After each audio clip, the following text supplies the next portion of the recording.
All right, well, hello everyone and welcome. My name is Jessica Dorsey and I am with the Kansas Volunteer Commission. We're so glad that you could be here for our November Civic Advocacy Network Awards Showcase. We have 5 of our schools on the call who have won the 2023 Civic Advocacy Network Award. And we're so excited to hear what it is that they're doing and to share all of this information with our schools across the state. So just a little bit about the Kansas Volunteer Commission, since I have you all captive here for a moment. So we're a program of the Kansas State Department of Education, and our role is to provide training, technical assistance, and resources to advance AmeriCorps National Service, youth mentoring, civic engagement, and volunteerism across the state. So if you're sitting in this call and you're interested in any of those 4 topic areas, we hope that you'll find an opportunity to connect with us. There are a number of different opportunities. You can visit our website, which is canserve.org. We have a monthly newsletter that you can sign up for, where you can be the first to know about any of our training or grant opportunities. We are on all the social medias, so Instagram and Twitter, Facebook, LinkedIn, so you can find us in any of those places and spaces as well. I skimmed over this because we just finished our 2023 mini grant series, and we're getting ready to launch the 2024 mini grant series, but I wanted to just share this with you and talk about some of the grant opportunities that are available not only to our community nonprofits, but also to our school districts. We had a number of schools in the state who took advantage of some of our funding opportunities. Each of these mini grants is available up to $5,000. And any applicant can apply for more than one mini grant. So we had a lot of projects that were stacking different types of mini grants on top of each other so that they could amplify their impact. We'll be kicking off in January, which is Kansas Mentoring Month. Thankfully, the governor is going to sign a proclamation on Monday declaring that. And we'll kick off that month with our mentoring mini grant. So if you're running a youth mentoring program in your school district or in your community, and you would like to have additional money so that you could enhance or improve, or even start a new one if you don't have one, the mentoring mini grant is a really great opportunity for that. We will, the schedule may change some, so be on the lookout for 2024, but we typically also offer then the Volunteer Manager Support Mini Grant, which provides dollars for professional development of volunteer coordinators or volunteers. So if you are running a tutoring program in your school, for instance, or a mentoring program, maybe you have a volunteer program, you could use these dollars to pay for the professional development of that staff and volunteers. My favorite mini grant, and hopefully the one that sparks all of your attention, is the Youth Civic Engagement Mini Grant. So this is up to $5,000 for your young people to lead service projects in your community.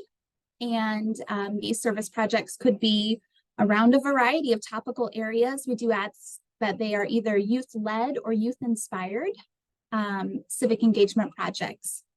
We offer a social justice capacity building grant. So maybe within your school district, there's a social justice issue that you've really been working hard on. Maybe your board needs some diversity, equity, and inclusion training. Maybe your community needs a needs assessment to find out what your families need and the challenges that they're experiencing. Social justice capacity building grant is a really good one to tackle some of these social justice issues that we're all facing. We have 2 of our Day of Service mini grants, the 9/11 Day of Service and the MLK Day of Service. And both of these mini grants are intended to provide funds to either do a service project or a legacy project, preferably with young people. And so these are also really great opportunities for our schools to apply for as well. And last, but certainly not least, is our brand new one that we started this year that we probably will bring around again next year, which is rural and indigenous communities. So we're specifically looking for those communities who have a population of less than 10,000 and want to either enhance or develop a volunteer program or initiative. And we could provide some seed money to help you get that off the ground. So I hope I planted some interest. I saw some faces that were like, ooh, maybe this one. Be on the lookout. We will release the 2024 mini grant series in our December newsletter. So now is the perfect time. to visit the website and sign up for that newsletter. So now the real reason that we're all here today, which is not to listen to me talk about the commission, but to hear from many of our great schools across the state who are really going above and beyond in order to engage our students civically and to make sure that we have a really engaged citizenry for the future. So we have 5 schools that are on the call with us today, and I will try to say them in the order that they're getting ready to speak. So Kenny is here with us from Fort Riley Elementary School. We're also joined by Kathy from Lincoln Elementary School. Both of those schools are in Riley County, or yeah, is that the name of the school district? Yes, USD 475, Geary County, thank you.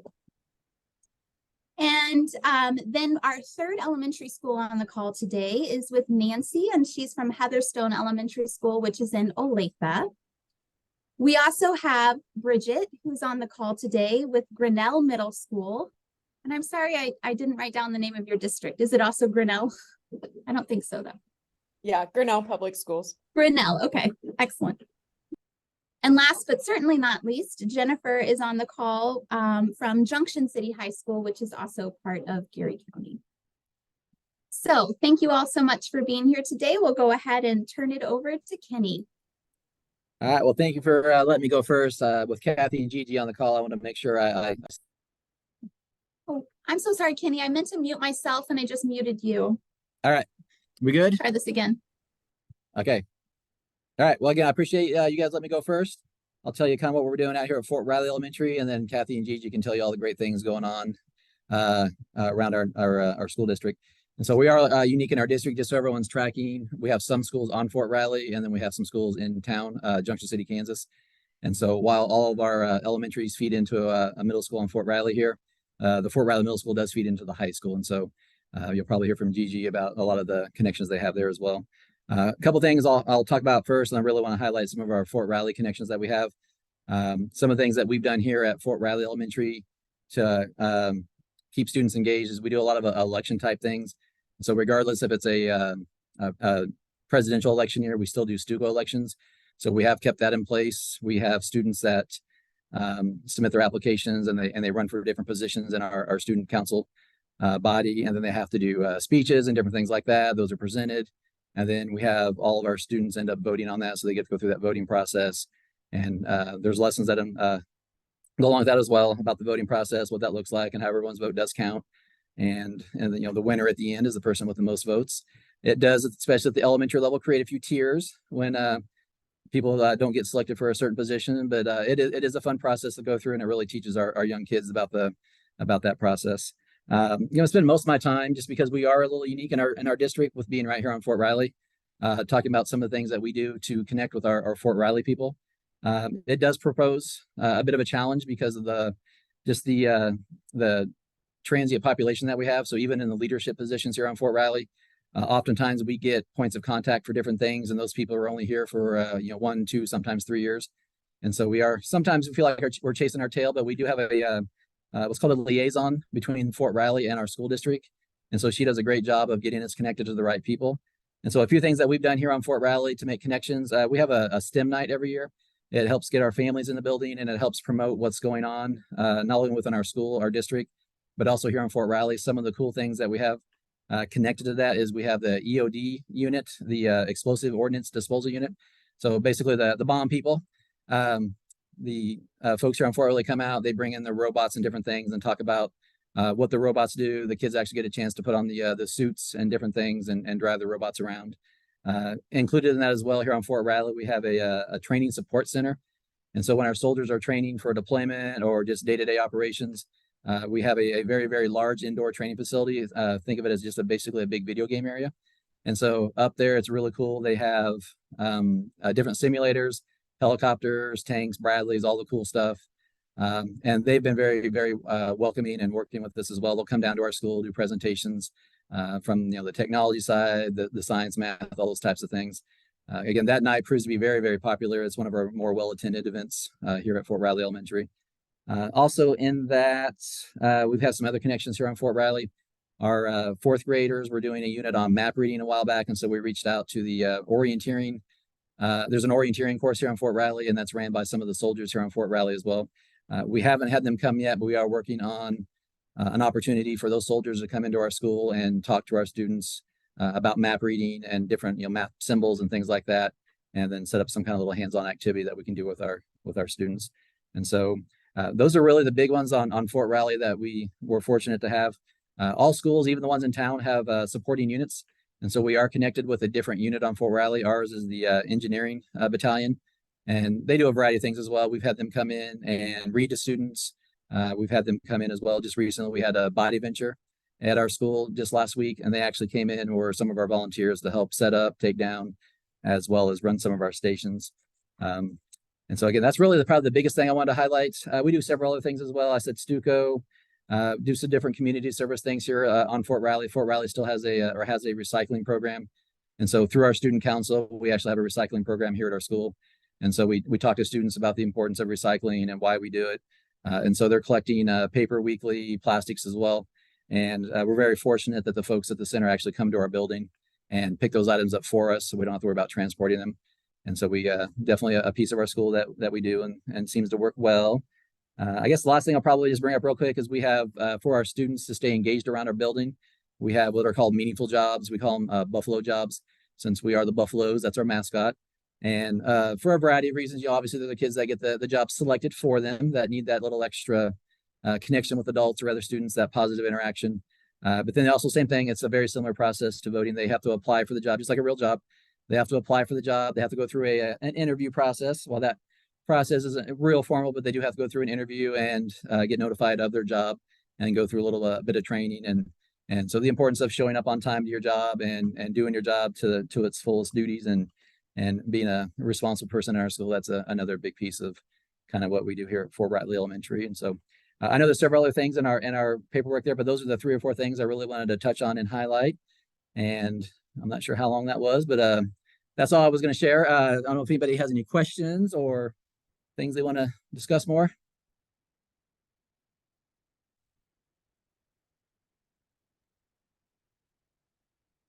Well, thank you All very right. much, Kenny. There might be questions at the end if you're able very to good. stick around. Yeah, thank you. Great. So next up, we have Kathy Teeter from Lincoln Elementary School. Kathy, do you have slides you want to share? I do. Okay, let me stop sharing. And I'll change the spotlight to you. And do you have, will it let you hit the share screen button at the bottom? It says host disabled participant screen sharing.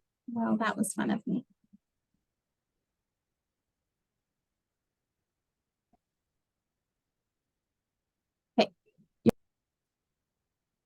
Okay, let me see if I can get it to find it. That's always my problem. There we go. Can you see it? Yes? Okay, so I'm just going to go through some of the things really quickly that we have worked on and things that we are like the biggest projects that we've worked on. You know, when talking with Kenny, when I taught, I always taught at Fort Riley. And so I was used to the kids coming and going so quickly like that. And now that I'm a principal in Junction City, one of the first things that I realized that this is a very tight-knit community. And there's a lot, they do a lot of things in their community to celebrate. So we kind of wanted to do some things that would help our students understand the importance with that. We try really hard over the years to partner with other schools on lots of activities. The high school used to be very close to us, and it was really easy for us to partner activities for with them at that time. Just so the students here knew they were going to grow up to be a Blue Jay, and they'd be really proud of that. So we tried to get some of our high school students down here. They've moved farther away from us, so it's a little harder to do that now. But we just wanted the students to see where they are and where they're going. Our biggest project that we did, and we did this quite some time ago, Junction City has a great park. It's called Heritage Park. And in that park, there are monuments to all of the wars, and they're really nice monuments. And we sometimes go down there to do concerts in the park with our students. And one time they noticed that there was a monument that had been destroyed. And so some of the students were really interested in learning more about what that monument was and what had happened. Well, we discovered that it was a World War I monument that was built way back when. And just over time, it had crumbled and was in disrepair. So as a school, everybody decided that we should do a fundraiser to try to have that monument rebuilt so it could still be a part of the Heritage Park. So the students did penny wars, we did all sorts of stuff, ended up raising quite a bit of money.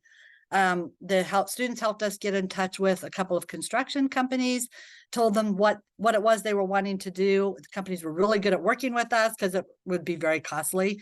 But we got companies to help, and we ended up rebuilding this monument. This is a picture of the World War I monument that then we ended up having rebuilt. And the students still are very proud, even the ones that aren't here anymore, talk about that. We do try to every Veterans Day. We have some money still in the pot from the monument. We try to make sure that a wreath is laid on that monument for those World War I veterans. But that's something the students are still very proud of. And some of them, have left us since we've done that, but they still talk about that. And that made them feel good that they were doing something big for the community. We also want to keep the kids involved in the history of our country and things that are going on. So we try to do different simulations so the students are actually immersed into what they're learning. This one is actually happening this afternoon at 1 o'clock, so I have to make sure I can get there. Fourth graders learn about immigration as part of their social studies, and so that they truly have that understanding. They do a Ellis Island simulation. We set up the whole library to look like it would be Ellis Island. They have to dress in character. They become they actually get a name and a background on an immigrant, and they have to go through the whole process. They go through the being welcomed in. They have to go through the medical part of it to see if they're fit. Some of them don't. They get left behind. They feel pretty sad. We had a couple of kids cry last year, even though they knew it wasn't real, but it was important to them. We just want them to understand things that have happened in our country more than just what's written on the page of a book. And so this is a really big one. Our fourth graders also do a really big wax museum on Kansas historical figures. So they understand that people in Kansas have also made an impact. You don't hear about Kansas a lot. So they can understand that there are Kansas and the Kansans out there that have made a huge impact in our history. Our fifth graders do a huge explorer simulation where they actually become the explorers, and they learn whether they make it to where they're going. We just want to, the whole goal is that the students are immersed in what they're learning and truly understand what happened.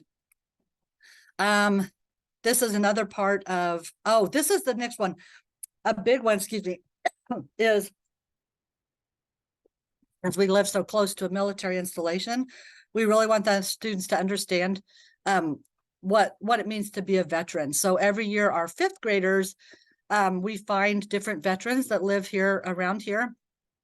Fifth graders, we invite them in. The fifth graders do an interview with them about what their process, what their service has been, what they've done since then, what kinds of things they participated in. And then the students write an auto or a biography of the person that they've interviewed. And then we present them with their own honoring our nation's heroes. So we'll take a picture of that veteran and we put it on this time. They make it into this, and then they attach that veteran's history to that and make that as a gift for those veterans. So kind of helping them understand what's happened in our world prior. We try to keep our community involved in different things. This happened to be one of our freedom walks. And the firefighters came out and took us over to the high school football stadium, and they talked about the 100-step walk, where all of the firefighters had to go up into the Twin Towers. And so the students participated in that with the firefighters, kind of gave them an understanding of what happened. So those are kind of our big ones. We try really hard to help our students be aware of things that happen in our community. A lot of them are not very understanding of families that are maybe in different types of situations that they are in. So we try to do different things that help them become aware of that. Last year we collected money for a place in Junction City that's called Laundry Love. And that's for people who can't afford laundry facilities. And the eye-opener was there were so many students who never thought about the fact that maybe there are people in the community that can't even afford to do their laundry. So that was a really big eye-opener for our students to collect that money. We collected over $1,000, I think, because they were also they just couldn't understand how somebody could maybe not have clean clothes. We also collect money and food for Wheels of Hope, which helps people in our community who can't afford food. And we always make sure that we take students to do the bell ringing at the Salvation Army at Christmas time. And it's amazing how many times when I take them, they say, what is this really for? So it's a good awareness to them that, you know, we're raising money to help other people that are not as fortunate as they are. We always try to get community members into our building too. So our 5th grade students, we have a book study for our girls and boys separately. They read a book that it's called Heroes for My Sons, and I can't remember what the name of that is. Also, Kindness the New Pretty for the girls. Each of those books has certain character traits that we want our students to leave with when they leave Lincoln Elementary, like perseverance, flexibility, integrity. And we invite people from our community who we think exemplify those character traits. And so every week they come, it takes about 6 months to get through all of it. They have a different community member come in. The students read that part of the book, and then a community member comes in and talks to our students about how that character trait has helped them throughout their lives and through their careers. So those are kind of the big things I was going to share. Like Kenny said, there's a lot of different things that we try to do, but those are kind of the biggest things that we focus on. Thanks so much, Kathy. Really appreciate hearing from you. We're going to move over to Nancy. Nancy, do you have a presentation as well? I do. Great. Okay, I just made you a co-host. Okay, so screen share. Okay, can you see it? We can, yes. Okay, great. Well, my name is Nancy Smith, and I am a 1st grade teacher at Heatherstone Elementary in Olathe. And I have my friend Emma here today. She's going to be helping out with the presentation. We, just like the other schools, do a bunch of different things throughout our grade levels. But last year, we took a big agricultural dive, and we went into, with our 1st graders, really learning about agriculture. So here we go. We had a feeling that our kids don't really know where their food comes from, and we were 100% right. When we gave our kids a pretest, no one knew where bacon came from, and they didn't really know the difference between wheat and corn. Even though we can step right outside our doors and see all these fields, our kids didn't really know about them at all. So we decided to go on, and we did a bunch of different things that made this project come to life. The whole main thrust of it was the My Plate. We did a Farm Friday. And so every Friday we did a different theme or a different topic, and our kids learned everything about that topic as part of the Fridays. We also have a STEM spot classroom at our school. We made a big corner of that be agriculture. So in that corner, we had, like, our kindergartners can come down and collect eggs out of the stuffed animal chickens. And we have a big bookshelf that's got puzzles and books and puppets. And I'm not kidding, the little laundry thing is amazing because nobody has a laundry, has a line anymore. And so they just thought that was great to do that. We also have tower gardens. We wanted to highlight the difference between outside agriculture and inside agriculture, which one grows, what do they need? So we have tower gardens, and our students completely took care of them. Emma's one of them that helped plant them, take care of them. And then we had a big salad day, and the kids thought it was ice cream, and they were just eating up that salad. They pulled it right off the tower gardens. We washed it. We had extra ingredients. We made kale smoothies that they were eating, and they chopped it up and did everything with that. Then we also have an outdoor classroom area. And so this was our compare and contrast. We did write a grant, and so we were able to get some plants from the Plant a Prairie Foundation, and we planted out there so that they could see the difference between the two food groups, or where they were growing. So we also had a big family farm night planned. I was at school till 2 a.m, got everything planned, everything ready to go. 5 a.m, they called school for a snow day. So we did not get to have our family farm night. But that we're doing it this year in April. Like we had the agriculture department from Kansas coming. We had all kinds of vendors all lined up, plus activities for our kids to do. That pulled in probably 40 vendors from our community, all the way from a rodeo queen, you know, like I said, to the Department of Agriculture. So we're hoping to do that in April. We do hatch chickens, and this pulls our entire school together. We were on a field trip, actually, the day that the chickens hatched, and the whole school, where are the lights? Where are the lights? Where do we put them? Everybody is involved. And then our kids become the experts, and we invite all the other classrooms to come down and learn about the chickens. We participated in Kansas Ag Week. So our kids set up about 15 stations, all in the front foyer area of our school, so that all of the whole entire school could come through and learn about different things with agriculture through those stations. And then we also had some guest speakers. We had KC Healthy Kids come out. We had KC Food Hub come out. One of our biggest projects was with our food production. We just thought it was kind of sad that on Kansas Day that not all of the foods that are served to kids came from Kansas. And so we petitioned, and we did a big presentation and invited our food production to come in and wanted them to only serve foods that are produced or grown in Kansas on Kansas Day for our lunches. So KC Food Hub came to that presentation also. Kansas, our food production loved it so much. We did. It was only our food. Plus, KC Food Hub was able to get apples from local farmers. So all of our elementary schools, all 36 of them, all had Kansas food plus apples from the same place. So I'm going to let Emma read her little thing really quick. She was a big part of this presentation that we did. So Emma, go right ahead.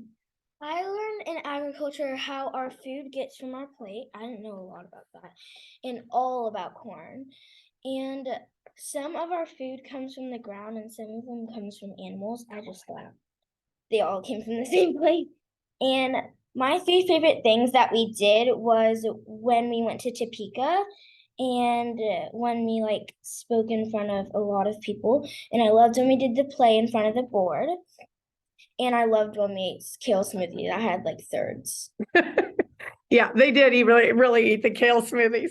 So Emma played a big part in what we did, and you will see that coming up. We learned about specific animals. We learned about cows and how they don't have teeth on the top.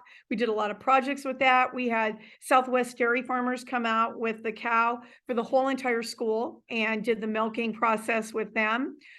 This was a huge project for us. We contacted Farmer Direct Foods, and they came out and did a presentation for us on wheat. And then we had it set up kind of like those cooking shows, and each kid had their own tray with all of their little pieces, and they made pizza dough in a bag, and then they took it home and made the pizza with their families. We did virtual field trips. So we did one to a pork farm. We learned a lot about all of the different Kansas crops and worked closely, especially with Kansas corn. We got corn stalks from a local farmer, and our kids completely tore those apart, finding all of the different parts and labeling all of those different parts. And it was really interesting as the kids laid down to find out they didn't realize how tall that a corn stalk really was, and that you don't get 1,000 ears of corn off of each stalk. So that was really fun. We did write some grants. So we got a grant from our foundation here in Olathe, and we also, there's a group called Explore Foundation, and they give field trip grants. And so we were able to go to the Ag Hall of Fame in Bonner Springs and look at that. We also got to go to the food production and actually see where all of Olathe schools' food is produced for the lunches. We did a lot with Kansas Day, and you can see the little girl right here with the lunch. What we did for that food production is our first graders went to all of the other grade levels and asked them, we had 4 lunches, and they voted what their favorite lunch was. Brought all that data back. Our kids graphed all that information, presented it to the food production. So our A and our B choices that were served to all Olathe kids actually came from us. So the 2 choices that we picked were the ones that they picked to actually serve that day to people. So our whole goal is to encourage a respect for agriculture and learn about where our lunch comes from. This one right here that says add agricultural wording to state standards, that was our big civic engagement that we did last year. And what we did is we did it twofold. We invited Dr. Randy Watson, we invited KSTE, we invited all of our administrators. We invited, oh my gosh, we had so many people that came, and our kids stood up and presented about how important agriculture is and how it's sad that we do not have agricultural wording in our standards. We don't want to change our teaching standards for social studies, but we want to add in teaching ideas that teachers could go, oh, I didn't think about teaching it that way using agriculture. So that was our whole thrust. So what we did, because it was a great Super Bowl time, our presentation was all centered on the Super Bowl and how everything from the Super Bowl comes from agriculture. So it started with Coach Reed. We had a little one dressed up as Coach Reed, and he said, thank you, everybody, for coming. We are here to honor the MVP of the Super Bowl. And so we had a little one dressed up like Mahomes, and he came out and he's all cheering, but our crowd just was kind of like, oh, great job, great job. And Coach Reed said, you know, Patrick, you did a great job and you did a lot for us, but there is somebody who did even more for us and is the MVP of the Super Bowl. And a little one came out on a little John Deere tractor, and it was a Kansas farmer, and the crowd just went crazy. And we're like, yes, the MVP of the Super Bowl is the Kansas farmer. And so then Emma's job, she kept the ball rolling, and she just went from group to group and did these like little pretend interviews, and everybody talked about the pillars of literacy, agricultural literacy. So we presented to all of these big people, you know, big names for our kids, and wanted them to change the wording. So you can see a picture. There's Dr. Watson up there. We did make our own original song to Home on the Range, but it's called Food on the Range. I can't remember what, I think it's Food on the Range. And so here are the little kids dressed up in their costumes for the food. You can see the picture of where they did the two big one, the two top ones, kind of with the green t-shirts and the little girl with the microphone. That was our crowning thing. In May, we went to the State Department, and all of the first graders got on the bus and we went to Topeka, and we presented in front of them, asking them that the next time revisions come around, if they would consider adding agricultural wording to the Kansas social studies standards. So that's what those pictures are. And our music teacher jumped in on it. So our musical for first grade was a musical, and it was all farm-based and themed, so we could do some more with that. And we want our kids to be agriculturally literate so that they can be informed consumers of the food that they're buying, and whether they're buying fresh or frozen or canned or what they're doing. Here's our little first grade team. This is when they were making their pizza dough in a bag with our 3 classes. And our future, what we want to do next is we want to have a call to action to the city of Olathe. City of Olathe has about, I don't know, 13, 18 city parks. We would love to get a sign at the front of every park, something about farming and fitness, and every sign would have information that's gathered from our first graders, and it would be engraved in this sign, and there would be a QR code there, and every sign would be at every park would be a different commodity. And then you could kind of like that Pokemon Go, where you could scan that code and it would kind of say, oh, I've been here, I've been here, I've been here. And you would try, people in Olathe would try to get to all of the parks to collect all of the little badges, farming badges that they could get as they go around to all of those parks. So that's kind of our call to action that we want to do next. And we just had a great time doing all of this, and we're going to keep on going down the agricultural route with all of our different grade levels now that they're moving up from first grade, because Emma's in second, and they're like, well, when do we get to do something agriculture? So the kids are asking for it, wanting for it, and it's been great for us. Wow, that was very impressive, Nancy. Thank you. I'm sure we'll have a lot of questions for you at the end. Let's go ahead now and we'll move to our only middle school winner for the whole state, which is Grinnell Middle School. Bridget, do you have a presentation? I do not. Okay, so I'll spotlight you and you can take it away. Okay, so we are a middle school. We are a 5th through 8th middle school. There are 52 students in 5th through 8th. We are cooperating school with Wheatland or Grainfield, which is about 10 miles down the road. So we each have a grade school, and then the middle school, which is 5th through 8th. Both districts come together, and that is in Grinnell, and then the high school is in Wheatland or Grainfield. So I have 5th through 8th grade, and about 52 students is what our enrollment is. So being a very small community, our population of Grinnell is like 347 or something like that. Very small town. We have a post office and a meat locker and a bank. Not much here, but the community is very, very supportive of the school and very involved in the school. And so we are always trying to find ways that we can give back and show our appreciation. So I'm just going to do like the other ones, highlight a few of the big ones. Our biggest thing that we do, and we obviously just did it last week, is our Veterans Day program. So I just came on as admin last year.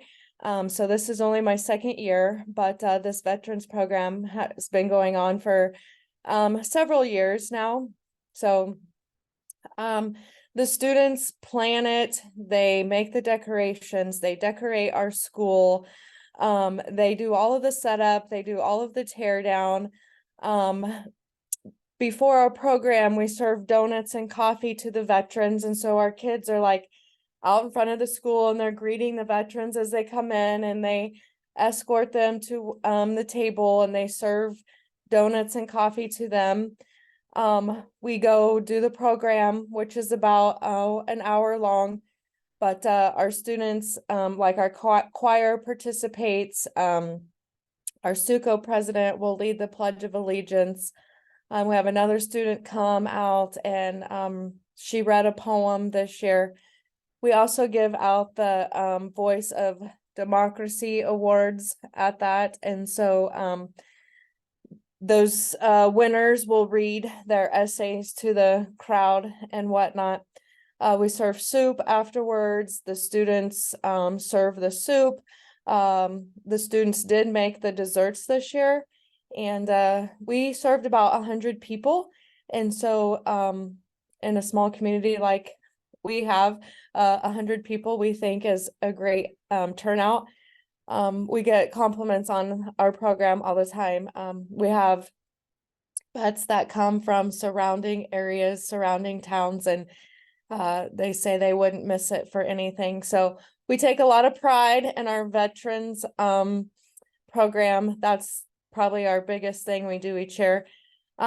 We also, at Easter time, we make Easter baskets, and the auxiliary, VFW auxiliary, will deliver them to the soldiers' home in Dodge City for us each year.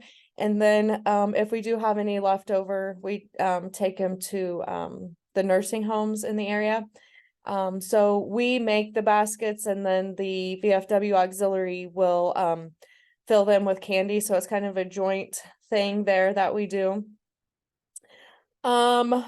Last year we worked with the city of Grinnell, and our middle school students went around and painted curbs in town. And they have asked us to this year paint curb or house numbers on the curbs. And so we're going to do that and help the city with that. We have grandparents breakfasts. So we just bring the grandparents in around Grandparents' Day and serve them biscuits and gravy, just kind of get them in the school, and again, show our appreciation of just a little token for all the support they give us and their students or whatever. So we do that with grandparents, and we have muffins with mom and donuts with dad. We also have Stuco elections, and we, talk about the voting process. They have to give speeches for whatever position they want to run for, why they would be a good president or why they'd be a good vice president or whatever. Then we have ballots and the students vote, and the votes are counted. And let's see, we do citywide trash pickup. So usually in the fall when it's still nice, and then in the spring right before school's out, the middle school kids will walk around town and pick up the trash. We just walk all over town. It's not very big, obviously, so not a big deal. Our middle school students a few years ago started a recycling program. And so it is our 7th and 8th graders. They take that class. 7th grade is one semester, 8th grade is one semester. But they put the recycling tubs in all of the classrooms, offices, wherever. Every Friday, the kids go around and they collect the tubs and they sort the items, and they get the items where they need to go. So they are in charge of that. We also have a greenhouse, which is 7th and 8th graders as well. We have a hydroponic system. So like the vegetables that we grow in there will be used in our school lunchroom. And then at the end of the year, we have flowers that the kids have grown, or like tomato plant starters, peppers, things like that. And then we have a open house, and the community can come, free will donation, and get flowers for their porch or some pepper plants or whatever they're looking for. So we take a lot of pride in that. What else do I have? The elementary school here, they have a carnival as their fundraiser, and our middle school students volunteer their time, and they come and they run the games at the elementary carnival each year. So we appreciate their help on that. And I think that's all I have. Sounds like quite a bit. Thank you very much, Bridget. All right, last up, but certainly not least, is Jennifer with Junction City High School. Jennifer, do you have a presentation? No. Okay. Well, hello, everybody. I'm Jennifer Booth, principal at Junction City High School. And I think I felt like Kenny just let it up with the drum roll of everything culminating here. So Kenny and Kathy are both correct. We are a community, but we're a community. We have a base, we have in town, and typically what happens is we have a middle school on Fort Riley, as well as we have a middle school in Junction City, but everybody filters into Junction City High School. And, one of the things that we're really want to say is just that, we have a new facility, and over the last couple of years, our community has built a wonderful facility that is equipped for our students here. We are a career academy high school. We have 4 academies within our walls. We have a freshman success academy, science, engineering, and health academy, business, public safety, and hospitality academy, and we have our fine arts academy. And so really our freshman year, our students learn a lot through our career life exploration. They go through our communication, and then they decide really what academy they want to go with. They pick a career path, and then they really kind of focus in on career clusters. They work on their pathway, and then they build up currently right now what we call is our capstone project. Really when looking at some things that we talked about, we have a lot of great things within our school, but we have a lot of things within our district as well. Our district is the first district to have the Kansas recognition of a Purple Star, which is the military connections with and how we connect with military families as they transition in. And we really want to emphasize that here, because a lot of times we're having students that'll come in that'll transition in their last year of high school. And so our goal here is to find a career interest or a post-secondary interest for them, and then really develop their transcript and then their studies from there. One of the things that we just kind of looking at that I'm really thankful for is, you know, class of 2028 will be coming in with some different Kansas graduation requirements. And we already have a lot of those in play. You know, one of the new graduation requirements is all students will have to have communications. We provide that at the freshman level, as well as personal finance. Those are classes that we already provide and we require. All of our seniors have to take government, and as a culminating project, they have to do what's called Project Citizen, and it's coming up with an issue in our community and how to resolve it. It has actually grown now to a nationwide issue, and students work together to build a project. Some of the best projects that I've seen are really is about that we've done within our community, and you know, it's the how do we help our school lunches get better? And they will present. If they win, they can present to the board of ed. They've also had some other projects that you're just kind of interesting, like some nationwide projects, like, you know, you can go anywhere from lowering the legal drinking age to voting, lowering the voting age. I mean, they go all through sorts of things and they have to defend it. We do have a strong FFA program this year. And this year we were able to add an additional FFA sponsor. And they got to go to nationals, and we were in the top 16 in nationals and ag issues. And really what they were doing was defending a community issue, which is a slaughterhouse, a potential slaughterhouse coming to our community. And they really focused in on what are those issues. And it wasn't a debate of pro or against. It was really just talking about the issues in hand and asking questions. And it was really good. It was the first time we were able to go to nationals, and they were in the top 16. We also have a TSA, which is a CTSO, which is a career technical sponsor organization for students. And they presented in the Samsung Challenge. And what they did was find a local issue, and their issue was blue and green algae, which affects our waters here at Milford Lake. And they were looking at ways to cure that by synthetically creating the blue-green algae, and then what could they do to destroy it to help our lakes so that we could have a longer season opportunity of swimming. So they made it all the way through the third round, and that was really impressive. And we love, and it's just kids. They like to explore. They do a lot of great things. You know, like everyone else said, we do have student council. We have a lot of different leadership opportunities that our students vote on through our advisory model. Another really strong program that we have within the schools are JROTC, and they do a lot with our military. They do wreaths across America. They do Veterans Day cemetery cleanup. They do Apple Days on Fort Riley. It's just a really strong connection. One of the things that we're really proud of with that group is they are our JROTC Raiders. They go to nationals every year, and this year they won again. So they are a 3-time national champions, and that is super exciting. You know, we have so many different projects and so many different opportunities for students to grow and really build their individual plan of studies here, that our focus and goal is really to give back to the community. And like Kathy said, it was really easy when we were close to an elementary school. We were in town, we are now west.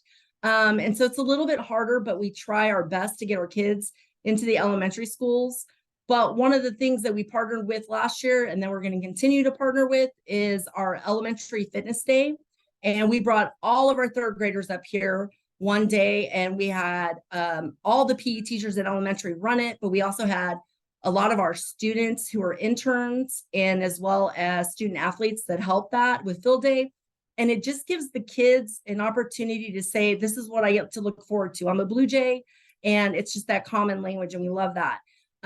Other things that we're going to start working on, like I said, we're a career academy, but we have what's college, technical, and education classes within. And we just were able to hire a CTE coordinator this year. And he is going to start working with all of the elementary schools and do career exploration days with our 5th graders. And we're going to bring them up here to the school so that they can kind of visit what our school looks like. and just really kind of hone in on some really of the great things that and the opportunities we have. You know, we are about post-secondary success, and that isn't necessarily college anymore. And so we want to just to allow a variety of things for our students to know that, you know, we have technical, military, we've college bound, we have just workforce, and those are some opportunities we provide. One of the other things that what's really valuable here that we've actually moved into recently too, not only is, like I said, the Project Citizen, but all the leadership, the curriculum and things like that. It's really building that individual plan of study and having our students be accountable. But we have been blessed over the last couple of years, and hopefully we will be blessed in many more years. We actually pay for all of our students who take online classes here on campus, as well as our dual credit classes through our conjunction with our Cloud County Community College here. We have a satellite site for Cloud, and so potentially a senior could leave here with an associate's if they choose to do that. A lot of our students won't do that because then it counts as a transfer student for them, and they still want to have those scholarship opportunities. So we just make sure that we have that a part of our grant. And so it's probably just a little bit, but I know it's 12:55 and I definitely don't want to keep everybody if they have to. But if you have any questions, I am more than willing to answer those as well. So thank you. Thanks so much, Jennifer. We do have a few minutes if there are any questions from anyone on the call for any of the other schools.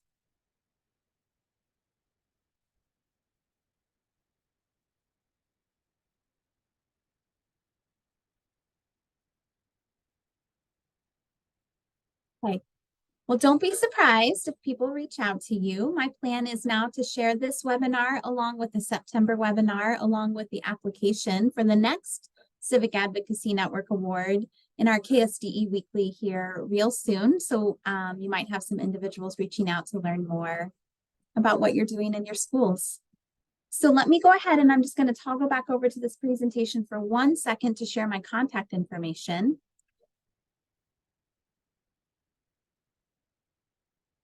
Oh, there we go.